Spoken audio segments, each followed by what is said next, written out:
नमस्कार शिक्षक मित्र, आज आपण ओ या स्वराचा उच्चार पाहणार आहोत। जसं आपण मागे पाहिलं होतं की आपण ए आणि ई हे जर दोन स्वर आले, मधात जर एखादं अक्षर असलं त्याचा उच्चार ए आपण करत होतो।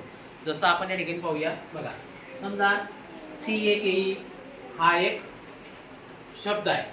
मग आपण पाहिलेलं आहे की बा या दोघांच्या मध्ये जर एखादं व्यंजन असेल एकच अक्षर, तर त्याचा उच्चार काय होते ए काय होते। मग आपण म्हणतो टे क असे आपण शब्द पाहिले होते बघा, मे क गे ट असे शब्द आपण पाहिलेले आहेत। आज आपण ओ याची विशेषता पाहणार आहोत। बघा या ठिकाणी जर तसंच ओ आणि ई जसं आपण पाहिलं ए आणि ई, मग याची सुरुवात ए पासून होते, मग याचा उच्चार आपण ए म्हटला। काय म्हटला तर आता ओ आणि ई याच्यामध्ये एक अक्षर आहे, एक व्यंजन आहे, मग याचा उच्चार सुद्धा आपल्याला ओ पासून सुरुवात करायला।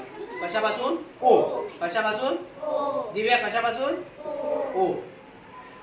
तर आता या ठिकाणी बी ओ एन ई, आता याचा उच्चार याच्यामध्ये एकच अक्षर आहे म्हणून आपण ओ आणि ई याचा उच्चार फक्त ओ करणार आहोत। काय करणार आहोत ओ।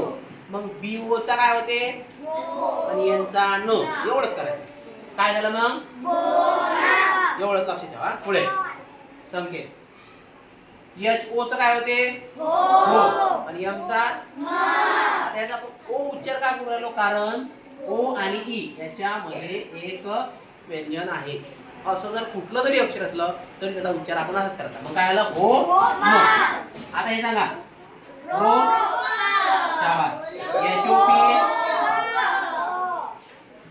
जे ओ के ई जोक, एम ओ चा मो झाला मो सांगा हा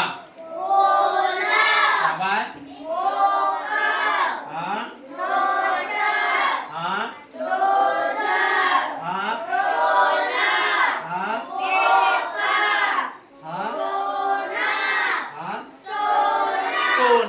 अर्थात स आलेला आहे ना। मग अशा प्रकारचं कुठलं जरी अक्षर असेल, कुठलंही ओ आणि ई यांच्यामध्ये जर एक अक्षर असेल त्याला आपण व्यंजन म्हणू, नाही का, ए ई आय ओ यू हे सोडून जर कुठलं जरी एक अक्षर असेल तर त्याचा उच्चार ओ असा करायचा। कसा करायचा ओ।